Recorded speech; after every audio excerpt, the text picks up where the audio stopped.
Hello दोस्तों, नमस्कार।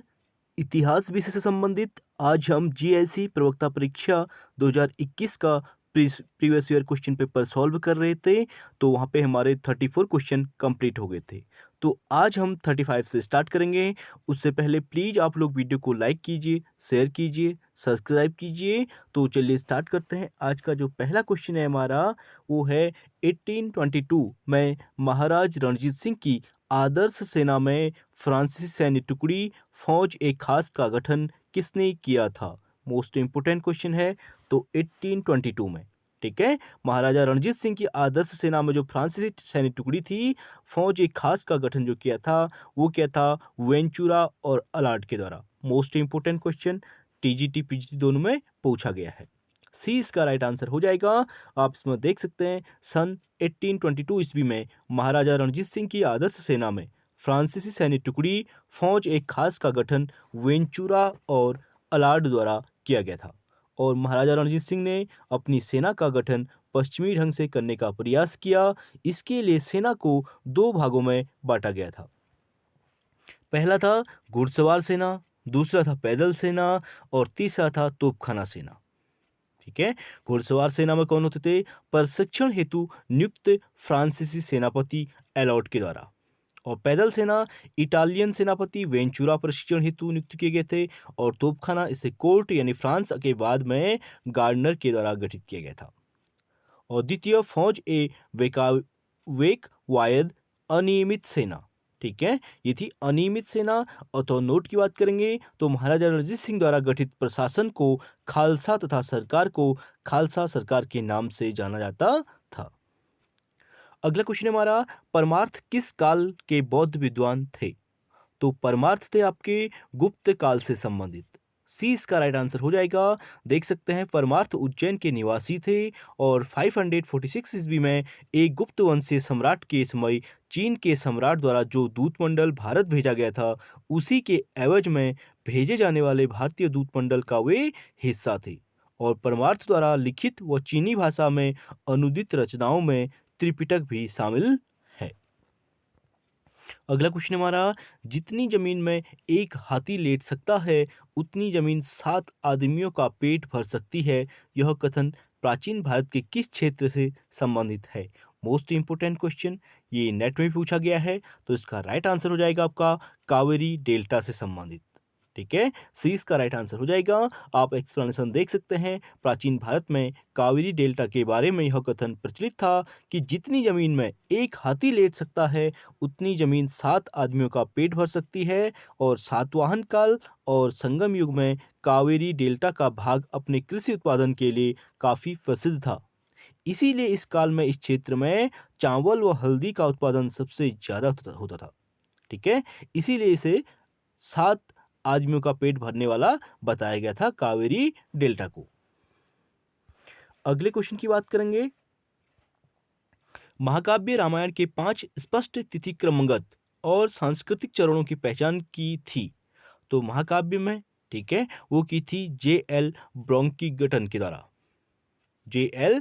ब्रोंकीगटन के द्वारा, यानी डी इसका राइट आंसर हो जाएगा। आप देख सकते हैं, वर्ष 1984 1984 ईस्वी में जे.एल. ब्रोंकीगटन ने भाषा शैली विषय वस्तु के सावधानीपूर्वक अध्ययन के पश्चात रामायण के विकास में काल अवधि व संस्कृति के 5 चरणों को चिन्हित किया है।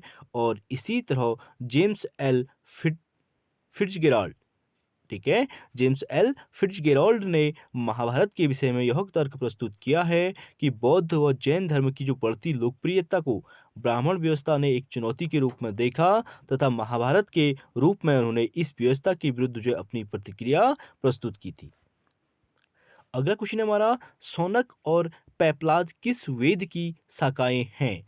तो शौनक की बात करें और पेपलाद की बात करें तो वे हैं आपकी अथर्ववेद की शाखाएं। ठीक है, जो आपका 4 वेद होते हैं, ऋग्वेद, यजुर्वेद, सामवेद, अथर्ववेद। तो ये शौनक और पेपलाद जो है आपका अथर्ववेद से संबंधित है। सी इसका राइट आंसर हो जाएगा। आप देख सकते हैं, वेदों की कई शाखाएं हैं, जैसे साकल शाखा ऋग्वेद से जुड़ी हुई एकमात्र जीवित शाखा है।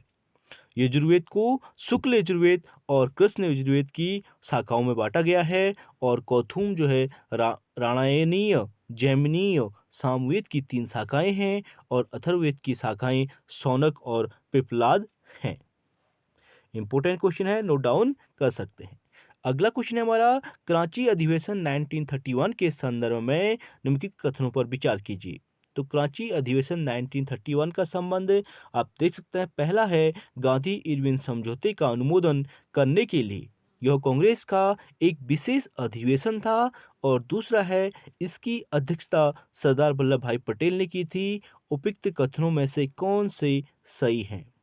तो यहाँ पे दोनों स्टेटमेंट बिल्कुल राइट हो जाएंगे, क्योंकि गांधी इरविन समझौता जो है 5 मार्च 1931, ठीक है, 5 मार्च 1931 को होता है, और यह अनुमोदन के लिए कांग्रेस का एक विशेष अधिवेशन था, और इसकी अध्यक्षता जो है सरदार वल्लभ भाई पटेल के द्वारा की गई थी। तो यहाँ पे दोनों स्टेटमेंट राइट हो जाएंगे, यानी सी इसका राइट आंसर हो जाएगा। आप एक्सप्लेनेशन देख सकते हैं, 1931 ईस्वी में कांग्रेस का 45वां अधिवेशन कराची में हुआ था, और इस सम्मेलन की अध्यक्षता सरदार वल्लभ भाई पटेल ने की थी, और गांधी इरविन समझौते को अनुमोदन करने के लिए यह कांग्रेस का एक विशेष अधिवेशन था, और इसी अधिवेशन में गांधी जी ने कहा था कि गांधी मर सकता है लेकिन गांधीवाद नहीं। मोस्ट इंपोर्टेंट, बहुत बार पूछा गया है कि यह स्टेटमेंट गांधी जी ने कौन से अधिवेशन में दिया कि गांधी मर सकता है लेकिन गांधीवाद नहीं, और इसी अधिवेशन में भारत के विकास के लिए समाजवादी तत्वों को ग्रहण किया गया था। अगला क्वेश्चन है हमारा, किस भारतीय शासक ने अपने अधिकारियों एवं सिपाहियों को वेतन देने के लिए महादारी पद्धति को अपनाया था? तो ये महादारी पद्धति अपनाई थी राजा रणजीत सिंह से, ठीक है, तो सी इसका राइट आंसर हो जाएगा। आप देख सकते हैं, महाराजा रणजीत सिंह ने सशक्त व संगठित सैन्य व्यवस्था के निर्माण के लिए सैनिकों को मासिक वेतन देना आरंभ किया, और सैनिकों को मासिक वेतन देने की यह प्रणाली महादारी पद्धति के नाम से प्रचलित हुई। महाराजा रणजीत सिंह सेना के आधुनिकीकरण के लिए ईस्ट इंडिया कंपनी की सेना के नमूनों पर सेना के गठन का प्रयास किया, और इसके लिए विदेशी कमांडरों की नियुक्ति की गई, और 1822 में जनरल वेंचुरा, फिर देखिए पहला वाला क्वेश्चन हमारा रिपीट हो गया, जनरल वेंचुरा और अलार्ड नामक सैन्य विशेषज्ञों की नियुक्ति की गई, और इस क्रम में नियमित ड्रिल द्वारा सेना के अनुशासन पर बल दिया गया, तथा लाहौर और अमृतसर में तोप गोला बारूद के कारखाने बनाए गए। अगले क्वेश्चन की बात करेंगे। अगला है हमारा, मध्य पाषाणिक पुरास्थल दमदमा की पशुओं की हड्डियों का अध्ययन किसके द्वारा किया गया था? तो मध्य पाषाणिक पुरास्थल जो है दमदमा, इस जो पशुओं की हड्डियों का अध्ययन किया गया था वो किया गया था पी.के. थॉमस और पी.पी. जोगलेकर के द्वारा। डी इसका राइट आंसर हो जाएगा। आप देख सकते हैं, मध्य पाषाणिक स्थल दमदमा मध्य गंगा घाटी क्षेत्र में उत्तर प्रदेश के प्रतापगढ़ जिले में स्थित है, और दमदमा का जो उत्खनन 1982 से 1987 के मध्य प्रोफेसर जी.आर. शर्मा के नेतृत्व में किया गया, और यहाँ से पाषाणों उपकरण एवं पशुओं की हड्डी एवं सींग प्राप्त हुए हैं, और यहाँ के पशुओं के हड्डियों का जो अध्ययन पी.के. थॉमस और पी.पी. जोगलेकर ने किया है। अगला क्वेश्चन हमारा, निजामुद्दीन जुनैदी वजीर था। तो निजामुद्दीन जुनैदी जो है वजीर था, किसका वजीर था? इल्तुतमिश का। सी इसका राइट आंसर हो जाएगा। वजीर निजामुद्दीन जुनैदी इल्तुतमिश का प्रसिद्ध वजीर था। इल्तुतमिश के समय में जब उलेमाओं ने हिंदुओं के समक्ष मृत्यु या इस्लाम की शर्त रखने की पेशकश की, तो वजीर जुनैदी ने कहा कि हाल ही में भारत में विजय प्राप्त हुई है, मुसलमान समुद्र में केवल एक बूंद के समान है, और यह संभव है कि ये आदेश लागू करने पर हिंदू आपस में मिल जाएंगे और व्यापक स्तर पर गड़बड़ी पैदा हो सकती है। अगला क्वेश्चन है हमारा, अलाउद्दीन खिलजी के लिए प्रसिद्ध सेनापतियों में किसकी मंगोलों के विरुद्ध जो है लड़ते हुए मृत्यु हुई थी? तो प्रसिद्ध सेनापतियों में अलाउद्दीन खिलजी का जो मृत्यु हुई थी मंगोलों के विरुद्ध लड़ते हुए, वो सेनापति था अलाउद्दीन खिलजी का जफर खां। ए इसका राइट आंसर हो जाएगा। आप देख सकते हैं, अलाउद्दीन खिलजी का प्रसिद्ध सेनापति जफर खां 1299 ईस्वी में कुतुलुग ख्वाजा के नेतृत्व में हुए मंगोल आक्रमण के विरुद्ध वीरतापूर्वक जो है लड़ता हुआ मारा गया था, और मंगोलों का यह आक्रमण अलाउद्दीन खिलजी के काल का सबसे खतरनाक आक्रमण माना जाता है, और मंगोलों का सबसे अधिक बार आक्रमण जो है अलाउद्दीन खिलजी के काल में ही हुए थे। यहाँ से भी क्वेश्चन पूछा जाता है। अगला है हमारा, प्रसिद्ध वैद्य वाग्भट की रचना थी। तो प्रसिद्ध जो वैद्य थे वाग्भट, इनकी रचना का नाम था अष्टांग संग्रह। 20 का राइट आंसर हो जाएगा। आप देख सकते हैं 6वीं सदी के महान आयुर्वेदाचार्य वाग्भट की जो प्रसिद्ध रचनाएं अष्टांग संग्रह व अष्टांग हृदय हैं। प्राचीन स्रोतों एवं चीनी यात्रियों के विवरण से पता चलता है कि वाग्भट का जन्म जो है सिंध में हुआ था और वे बौद्ध मतावलंबी थे। और महत्वपूर्ण ग्रंथ नैषध चरित के रचयिता 12वीं सदी के महान दार्शनिक एवं श्रृंगार रस के कवि श्री हर्ष ने की है। वे कन्नौज के गढ़वाल शासकों की विजयी चंद्र व जयचंद के दरबार में रहते थे। और नैषध चरित नल दमयंती की प्रेम कथा पर आधारित श्रृंगार प्रधान काव्य ग्रंथ है। काशी का वृत्ति संस्करण व्याकरण ग्रंथ जो है पाणिनिकृत अष्टाध्यायी की टीका है, जिसके लेखक जो है जयादित्य एवं बामन है। अगला क्वेश्चन है हमारा, सूची 1 को सूची 2 से मिलाने की बात कर रहा है। ठीक है, तो इसे देख लेते हैं। आपका जो है पहला है बेगम। तो बेगम का संबंध हो जाएगा आपका शाही परिवार में आने वाली स्त्रियों से। दूसरा है अगाहा। अगाहा का संबंध हो जाएगा अन्य पत्नियां, स्त्रियां जो कुलीन परिवार में न जन्मी हो, उन्हें अगाहा कहते थे। और अगाचा का मतलब है उपपत्नी, यानी दूसरा। और अंतिम है आपका ख्वाजा सर का मतलब है गुलाम हिजड़े, यानी तीसरा इसका राइट आंसर हो जाएगा। आप एक बार और देख सकते हैं, बेगम शाही परिवार में आने वाली स्त्रियां, अगाहा अन्य पत्नियां जो स्त्रियां कुलीन परिवार में न जन्मी हो, अगाचा का मतलब है उपपत्नी और ख्वाजा सर का मतलब है गुलाम हिजड़े। अगले क्वेश्चन की बात करेंगे, चंद्रगुप्त मौर्य के प्रारंभिक जीवन का विवरण जो है प्रस्तुत किया गया था।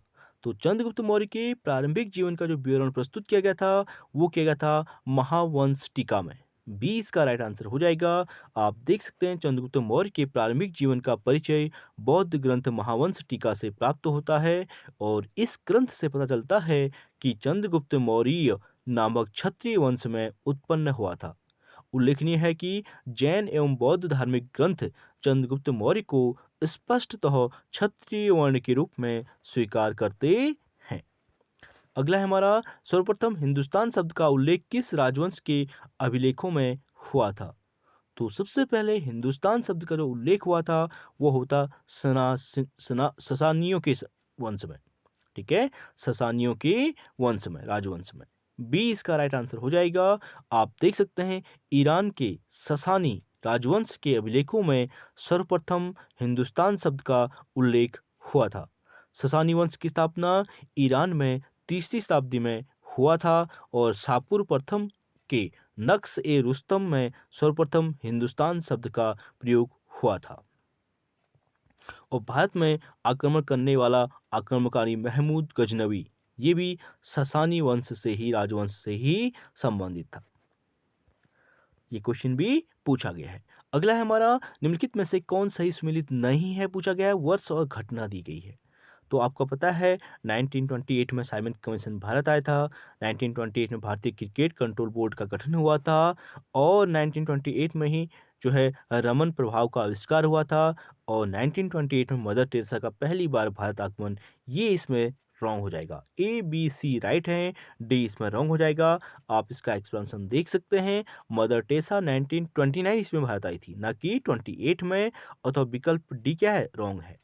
उनका जन्म 1910 ईस्वी में अल्बानिया में हुआ था और 1928 ईस्वी में वह अपने देश को छोड़कर आयरलैंड पहुंची एवं इसके पश्चात 1929 में भारत आ जाती हैं। शेष विकल्प क्या हो जाएंगे, राइट हो जाएंगे।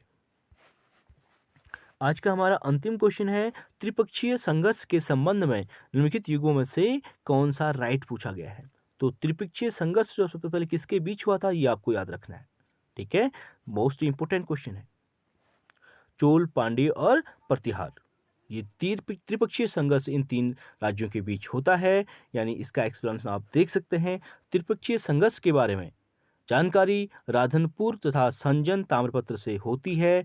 और त्रिपक्षीय संघर्ष का क्रम इस प्रकार है: पाल वंश, राष्ट्रकूट वंश और प्रतिवार वंश। ठीक है, तो इन तीनों वंशों को आप याद रख सकते हैं, पाल, प्रतिहार और राष्ट्रकूट।